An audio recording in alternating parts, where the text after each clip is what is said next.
देखिएगा, यह एक बंदाकृति है और यह एक प्रकार का चतुर्भुज है जिसे आयत कहा जाता है। इसका स्पेशल नाम है आयत। ठीक है ना। तो इस चतुर्भुज में अब आप क्या देखते हैं कि इसकी जो सम्मुख भुजाएं हैं वो बराबर है। यानी कि हम देखते हैं कि भैया ए बी किसके बराबर है, ए बी सी डी के बराबर है। और क्या है, और फिर इसमें ए डी, जो ए डी है, ए डी किसके बराबर है, ए डी बी सी के बराबर है। ए डी बी सी के बराबर, ए डी बराबर बी सी है। यानी कि सम्मुख भुजाएं बराबर हैं, इसलिए सम्मुख कोण भी बराबर होंगे। ठीक है ना। सम्मुख भुजाएं बराबर है तो सम्मुख कोण बराबर होंगे। ठीक है, अच्छी बात है। अब इसमें ये देखिएगा आप कि इसमें प्रत्येक भुजा, देखो ये सभी भुजाएं परस्पर लंबवत हैं। ये सभी भुजाएं कैसी हैं, परस्पर लंबवत हैं, इसलिए इसमें प्रत्येक कोण 90 डिग्री का होगा, है ना। जैसे ये कोण, ये वाला कोण है ना। तो कोण ए कितने का होगा भैया, 90 का होगा। कोण बी भी 90 का होगा, क्योंकि ये परस्पर भुजाएं कैसी हैं, परस्पर भुजाएं लंबवत हैं। ठीक है, ये भी 90, ये भी 90। कोण सी कितने का, बोले 90 का। कोण डी कितने का, बोले 90 का, है ना। क्योंकि हर भुजा, देखो ये एक भुजा है और ये इस पे लंबे है, ये इस पे लंबे है।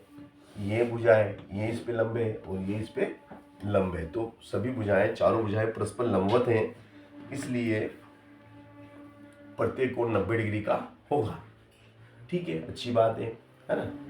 अब यानी कि हम क्या देखते हैं कि भैया इसमें भी चारों कोण बराबर ही हैं। इसके भी देखा जाए तो चारों कोण बराबर हैं, है ना। अब इसके विकर्ण की बात करें तो ये देखो, ये इसका विकर्ण है, ये इसका विकर्ण हो जाएगा, ये विकर्ण हो गया, है ना।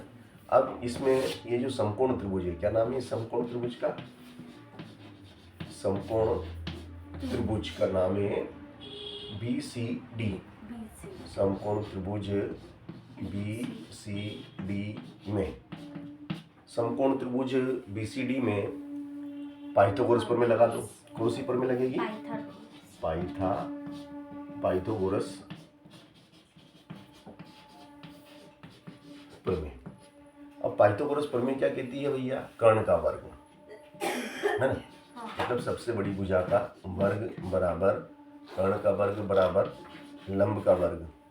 तो लंब क्या है इसमें, बीसी का वर्ग प्लस आधार CD का वर्ग।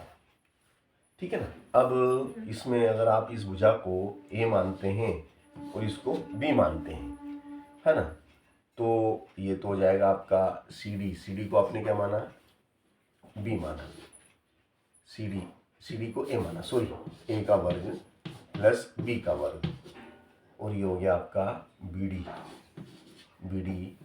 का वर्ग। तो भैया वर्ग घटेगा तो क्या लगेगा, तो ये हो गया आपका वर्गमूल A² प्लस B²। ये इसके कर्ण की लंबाई है, कर्ण या विकर्ण की लंबाई हो गई। आयत के विकर्ण की लंबाई होती है √A² प्लस B²। ठीक है ना।